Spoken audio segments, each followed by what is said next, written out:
Voice of south நேயர்களுக்கு வணக்கம். இந்த நேர்காணலில் நாம் சிந்திக்கிறப்பவர் அரசியல் விமர்சகர், திறனாய்வாளர் திரு சூர்யா அவர்கள். வணக்கம். தொடர்ந்து நிர்வாக சார்ந்து நிறைய பணி மாற்றங்கள் நடக்கிறத பார்த்துட்டே இருக்கோம். இதில் இன்று சிவதாஸ் மீனாவை வேற ஒரு இடத்துக்கு மாட்டிட்டு இன்னைக்கு அந்த இடத்துல என் முருகானந்தம் தலைமைச் செயலராக வந்திருக்கிறார்.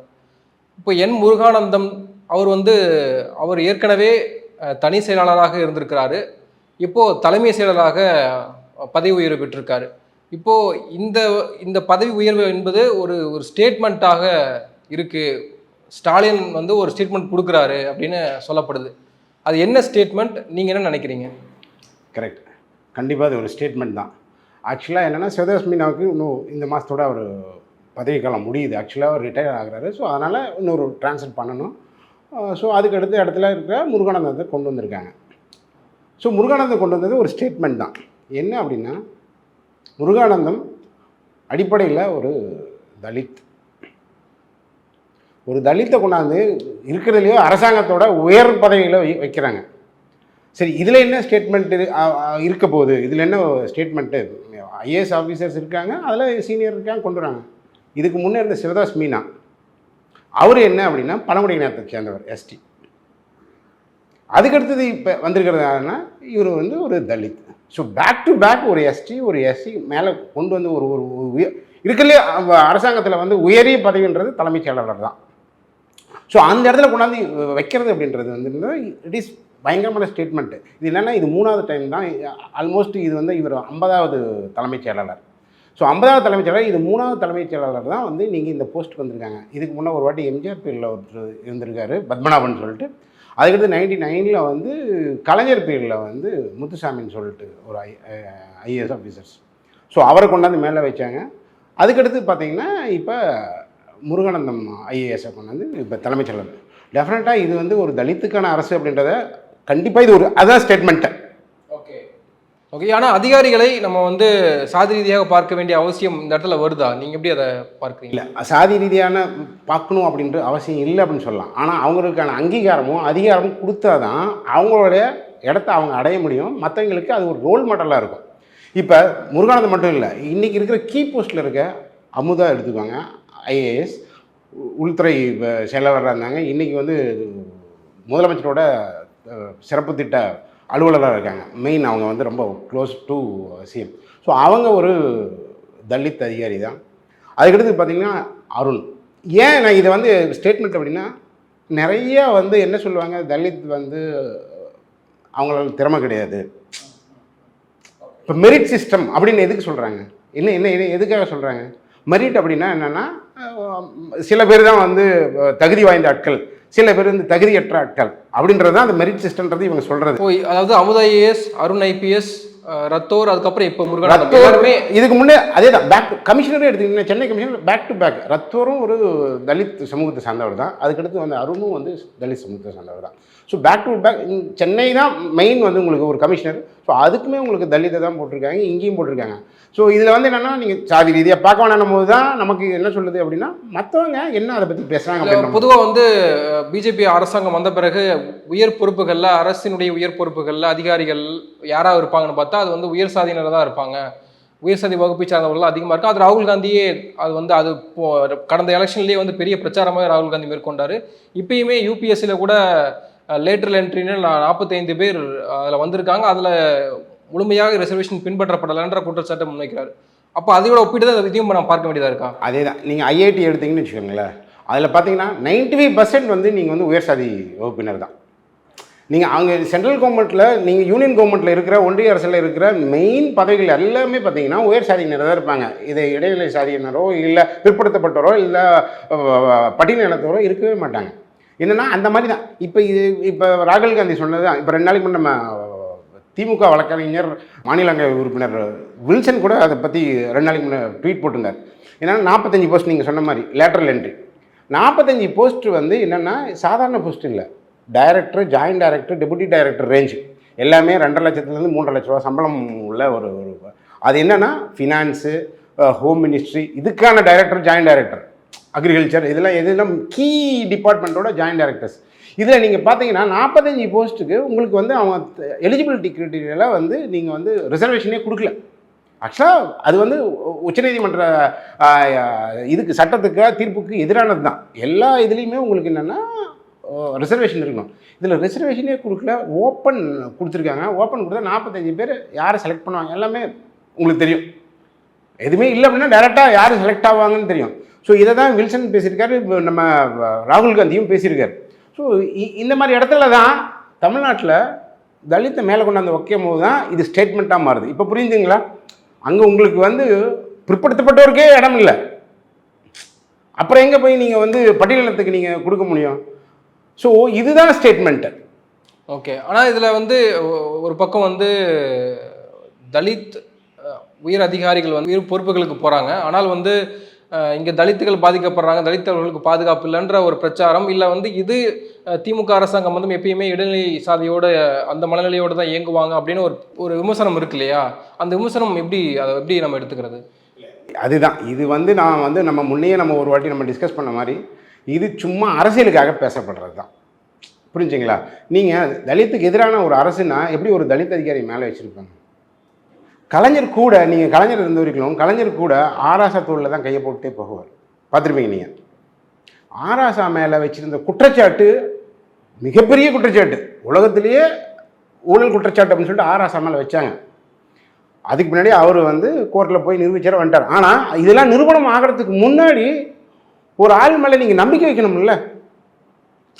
கலைஞர் வச்சார். அதாவது நீங்கள் ஒரு இன்சிடென்ட் சொல்கிறேன் பாருங்கள், எப்படி அவர் வந்து ஒரு ஒரு தொண்டை மேலேயே ஒரு நீங்கள் தலித் அப்படின்றத வந்து நீங்கள் எப்படின்னு சொல்கிறீங்கன்னா, இதுலேருந்து ஜாமீன் வாங்கி வராரு, ஏர்போர்ட்டில் வந்து கலைஞரை வந்து அறிவாலயத்தில் மீட் பண்ணுறாரு. 1,75,000 கோடி அந்த ஊழல் குற்றச்சாட்டுக்கு பின்னாடி நான் சொல்கிறது, அறிவாலயத்தில் மீட் பண்ணுறாரு. மீட் பண்ணிவிட்டு பேசி முடிச்சுட்டு சரி வாயா நல்லா இருக்கியா எல்லாம் சொல்லிவிட்டு கிளம்புறாரு. கிளம்பும் போது அதுக்கு முன்னே இந்த இந்த குற்றச்சாட்டுலாம் வரதுக்கு முன்னே எப்பயுமே கலைஞர் வந்து அறிவாலயத்திலேருந்து வீட்டுக்கு போகும்போது ஆராசா வண்டியில் ஏற்றுவார், அவரோட கார்லேயே ஏற்றிட்டு போவார். ஸோ இவ்வளோ பெரிய குற்றச்சாட்டு நம்ம மாட்டியிருக்கோம், தலைவர்கிட்ட நம்மளே போய் தலைவரை வந்து நம்ம வந்து ஒரு எம்பராஸ்மெண்ட்டில் கொடுத்துருக்கூடாதுன்னு சொல்லிட்டு ராசா வந்து ஒதுங்கி நிற்கிறார். ஆனால் கலைஞர் பார்த்துட்டு ஏரியா மேலே சரி அங்கே தான் நீங்கள் வந்து என்னென்னா இதில் வந்து நீங்கள் வந்து அவர் தலித்து தான், ஆனால் உட்கார வச்சார்ல, நீங்கள் தலித்துக்கு எதிரான ஆள்னா அவர் உட்கார வச்சிருக்க மாட்டார். ஸோ அங்கே தான் அந்த பாதுகாப்பு வந்து உங்களுக்கு வந்து கலைஞர் வந்து கொடுத்தாரு, இல்லை திமுக அரசு கொடுத்தது அப்படின்றதுக்கான ஒரு பெரிய பெஸ்ட் எக்ஸாம்பிள் அது. ஓகே. ஆனால் இந்த சூழலில் இதை வந்து ஸ்டாலின் ஏன் செய்யணும்னு நினைக்கிறாரு? இல்லை இது ஒரு ஸ்டேட்மெண்ட், அதுதான் சொல்கிறேன். ஸ்டாலின்னா நீங்கள் என்னென்னா இது வந்து அடுத்தவங்களுக்கு காட்டுறதுக்காக அல்ல, நாங்கள் வந்து தலித்துக்கு பின்னாடி இருக்கோம்னு. இது நான் சொல்ல மாட்டேங்க, கலைஞர் பேரில் நீங்கள் வந்து உமாசங்கர் ஐஏஎஸ்ன்னு கேள்விப்பட்டிருப்பீங்க, ஓகேங்களா? அவர் வந்து ஒரு தலித்து தான், அவர் வந்து ரொம்ப பவர்ஃபுல்லான ஒரு ஐஏஎஸ் ஆஃபீஸர் கலைஞரோட திமுக கவர்மெண்ட்டில். அதே மாதிரி காளிமுத்துன்னு சொல்லிட்டு நீங்கள் ஒரு ஐபிஎஸ் ஆஃபீஸர் கேள்விப்பட்டிருப்பீங்களான்னு தெரியல. ஆக்சுவலாக 99 அந்த டயத்தில் அவர் இதே தான் கமிஷனர். அவரை ஆக்சுவலாக வந்து பயங்கர திமுகவோட ஆளுன்னு சொல்கிற அளவுக்கான அவர் ஒரு தலித்து தான், அவருக்கு பயங்கர பவர்ஃபுல் தான். ஸோ இது வந்து என்னென்னா காலகாலமாக வந்து திமுக பண்ணுறது தான், அவங்க கூடயே இருக்காங்க, அது இன்றைக்கும் பண்ணுறாங்க. நீங்கள் ஒரு டிஆர் பாலோட ஒரு இதில் கூட அவரோட செக்ரட்டரி ஒருத்தரை போடும்போது பார்த்தீங்கன்னா வேறு யாரோ ரெக்கமெண்ட் பண்ணதுக்கு அவர் ஒரு தலித் ஒரு அதிகாரி தான் அவர் எடுத்தார்.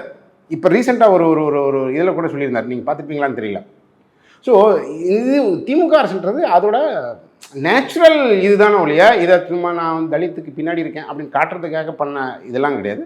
திமுக அரசு தலித்துக்கான அரசு தான், தலித்துக்காக பண்ணுறாங்க, அது காட்டணுன்றதுக்காக பண்ணலை, அது நேச்சுரலாக ஆகுது.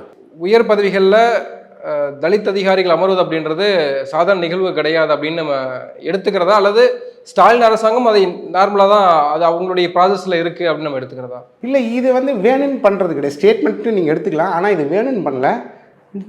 டிஎம்கே கவர்மெண்ட் எப்பயுமே இதை ஒரு நார்மலைஸ் தான் பண்ணியிருக்கு. ஏன்னா அவங்க சமூக நீதி அரசியல் அது.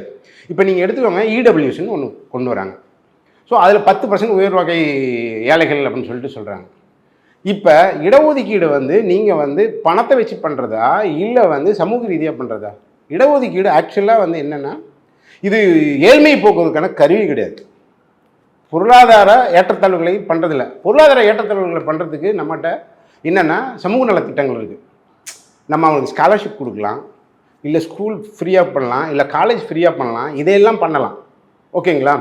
ஆனால் இன்றைக்கி வன்முறை எப்படி நடக்குது? ஒரு ஆணவ கொலை படுகொலை நடக்குது. ஆணவ படுகொலை பணத்துக்காக நடக்குதா இல்லை ஜாதி வச்சு நடக்குதா? ஜாதி வச்சு. ஜாதி. அப்போ சாதி ஏற்றத்தாழ்வுகளின் க்ளீன் பண்ணுறதுக்காக தான் நம்ம இதை கொண்டு வரோம். இவங்க என்ன பண்ணுறாங்க, ஒரு கிரிமி லேயர் இல்லை வந்து எக்கனாமிக் அப்படின்னு சொல்லிட்டு பொருளாதார இடஒதுக்கீடுன்னு கொடுக்குறாங்க. ஒன்றும் இல்லைங்க, ஒரு விவசாயி இருக்கான், இன்றைக்கி நல்ல மழை பெய்யுது, ஒரு 10 ஏக்கரில் வந்து நெல் போடுறான், நல்லா வருது, இந்த வருஷம் நல்ல பணம் வருது. ஸோ இந்த வாட்டி பணக்காரனாக இருக்கான். அடுத்து 3 வருஷத்துக்கு மழை இல்லை. இந்த வருஷம் அவனை பணக்காரனா நீங்கள் லேபிள் பண்ணிட்டு அதுக்கு அடுத்து 3 வருஷம் அவனுக்கு சாப்பாட்டுக்கு வழி இல்லை. அப்போ பொருளாதார ஏற்றத்தாழ்வுன்றது அது வந்து என்னென்னா இன்றைக்கி அது நிலையானதில்லை. இன்றைக்கி இப்படி இருக்கும், நாளைக்கு அப்படி மாறும். பட் சமுதாய ஜாதிய ஏற்றத்தாழ்வுன்றது என்றைக்குமே இருக்கும். அது நீங்கள் எப்போன்னா இந்த மாதிரி அதிகாரத்துக்கு வர வர வர வர வர தான் அவங்களுக்கான அந்த சாதி ஏற்றத்தாழ்வு ஒழியும். இன்னொன்று அவங்களோட ரெப்ரசன்டேஷன் வேணும். ஏற்கனவே வந்து அண்ணாமலை ஒரு லேபிள் பண்ண ஆரம்பிச்சார்ல, அவர் வந்த பிறகு, ஆட்சி பொறுப்புக்கு வந்த பிறகு, குறிப்பாக இந்த சிறுபான்மையினர் வந்து அதிகமாக திமுக ஆட்சியில் பொறுப்புகள் இருக்காங்க, ஐபிஎஸ் அதிகாரிகள்லாம் வந்து கிறிஸ்துவ மதி சார்ந்தவர்களாக இருக்காங்க அப்படின்ற ஒரு குற்றச்சாட்டு அண்ணாமலை ஆரம்ப காலத்தில் அதை முன் வச்சார். இப்போ அந்த மாதிரியான லேபிள் பண்ணுற விவகாரங்கள் இப்போ நடக்காதா? இல்லை, நான் என்ன கேட்குறேன்னா, யார் அந்த மாதிரி சிறுபான்மை மக்கள் வந்து இருந்தது? அவர் ஐபிஎஸ் ஆஃபீஸர், ஓகேங்களா, சீனியாரிட்டி இப்படி வரார். நீங்கள் இந்த சிறுபான்மைனா கிறிஸ்டியானிட்டியில் பார்த்தீங்கன்னா அதுவுமே கேஸ்ட் வைஸ் தான் வரும், ஓகேங்களா, பிசி வரும். அதில் வந்து நீங்கள் எஸ்சின்னு வராது, பட் பிசியாக வரும். ஸோ அங்கே பொருளாதார அங்கே ஒரு இடஒதுக்கீடு இருக்குது ஆக்சுவலாகவே, புரிஞ்சிங்களா? இதில் நீங்கள் எல்லா கவர்மெண்ட்லேயும் தான் இருப்பாங்க. அது இப்போ அவர் மீன் பண்ணது வந்து டேவிட்சன், அவரை தான் அவர் மீன் பண்ணார். அவரை தவிர வேறு யார் சிறுபான்மையை மேலே வந்தாங்க? ஆனால் அப்படி ஒரு குற்றச்சாட்டு அவர் முன் வச்சார். அவர் அப்படி தான் வைப்பார். ஏன்னா அவர் மத சம்மந்தமான ஒரு கட்சி, மத வெறி கட்சி தான் சொல்ல முடியும். அவங்க அந்த மாதிரி ஒரு குற்றச்சாட்டு தான் வளர்க்க முடியும். இப்போ மேலே நமக்கு முன்னே சீஃப் செக்ரட்டரியாக இருந்தார்ல நம்ம பழைய, ஆனால் இப்போ யாரும் வந்து இது தலித்துக்கு ஆதரவான ஒரு பார்ட்டின்னு யாரும் சொல்லலையே. இப்போ ஒரு அண்ணாமலை வச்சப்போ வந்து ஒரு கிறிஸ்தவர்களுக்கு ஆதரவான ஒரு இயக்கமாக கிறிஸ்தவர்கள் வந்து அதிகமாக கோல வச்சுக்கிற ஒரு அரசாக இது இருக்கிறதுன்னு சொன்னப்போ, ஆனால் இப்போ தலித்துகள் அதிகமாக நீங்கள் சொன்னது போல ஒரு பட்டியல் போட்டீங்க. ஆனால் இப்போ யாரும் ஒரு தலித்துகளுக்கான அரசுன்னு யாரும் சொல்கிறது இல்லை. இல்லைங்க, நான் என்ன சொன்னேன்னா அண்ணாமலை குற்றச்சாட்டெல்லாம் பெரிய லெவலில் எடுத்துக்கவே மாட்டாங்க. என்னென்னா அவங்க போகிற போக்கில் மத ரீதியாக வச்சுட்டு போவாங்க. மத ரீதியாக வைக்கிறதுக்கு எல்லாத்துக்கும் நீங்கள் ஆன்சர் பண்ணீங்கன்னு வச்சுக்கோங்களேன், தினம் 10 கொண்டாந்து வைப்பாங்க. அங்கொன்று இங்கொன்று நடக்கும், அது ஜென்ரலைஸ் பண்ண பார்ப்பாங்க, புரிஞ்சுங்களா? இப்போ ஒரு கொலை நடக்குது, அங்கே ஒன்று இங்கே ஒன்று நடக்கும், அது ஜென்ரலைஸ் பண்ணுவாங்க. அதே தான் மதத்தில் இங்கே ஒரு ஆஃபீஸர் இருப்பார், அங்கே ஒரு ஆஃபீஸர் இருப்பார், அங்கே இன்னொரு ஆஃபீஸர் இருப்பார். அதை என்ன பண்ணுவாங்க, மொத்தமாகவே தமிழ்நாடு முழுக்க வந்து சிறுபான்மையினர் தான் இருப்பாங்க அப்படின்ற ஒரு ஜென்ரலைஸ் பண்ணுறது தான். நீங்கள் அதை பண்ண ஏதோ ஒரு ரீசன் எடுத்து கொண்டாந்து அங்கே கொண்டு, இப்போ நீங்கள் அந்த ஸ்கூல் லாவண்யா அந்த மேட்ரு தெரியும் உங்களுக்கு, ஒரு பொண்ணு வந்து இறந்த அந்த கடைசியில் என்ன ஆச்சு? அது எவ்வளோ ஒரு பெரிய பிரச்சனையை பண்ணாங்க அது அந்த ஸ்கூல் மேலே. கடைசியில் அது தப்புன்னு வந்துருச்சு இல்லை, அவங்க மேலே கொண்டு போனாங்க, மனித உரிமை கமிஷன் கொண்டு போனாங்க, சைல்டு அந்த இதுக்கு கொண்டு போனாங்க. பட் அதுக்கு பின்னாடி நான் அவுட்கம் என்ன? இவங்க சும்மா ஒரு குற்றச்சாட்டு பண்ணி அந்த டயத்தோட ஒரு சென்சேஷன் கிரியேட் பண்ணி அந்த டயத்தில் ஒரு அண்ட்ரெஸ்ட் வந்து கிரியேட் பண்ணும். அதுக்காக பண்ணுறது தான் ஒழிய அண்ணாமலை பேசுறதெல்லாம் வேறு எதுவுமே கிடையாது. இப்போ வந்து தலித் அதிகாரிகள் அந்த பொறுப்புக்கு வருவாங்க அப்படின்றது வந்து ஒரு முக்கியமான ஒரு விஷயம்.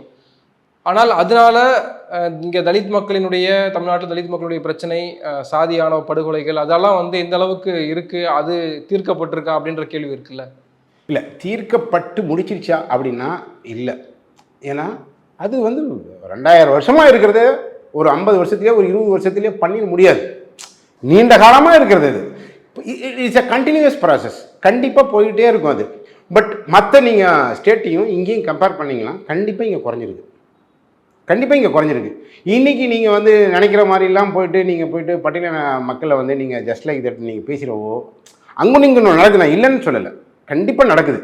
ஆனால் முன்னே நடந்த மாதிரியான அவதூறுகளோ இல்லை வந்து பிரச்சனைகளோ இப்போ கிடையாது, கண்டிப்பாக குறைஞ்சிருக்கு. அது கண்டிப்பாக திராவிட இயக்க அரசியல் தான், அதில் ஒன்றும் பெரிய மாற்றமே கிடையாது. நன்றி, நிறைய விஷயங்களை பகிர்ந்துருக்கீங்க. உங்கள் நேரத்துக்கு மிக்க நன்றி. நன்றி.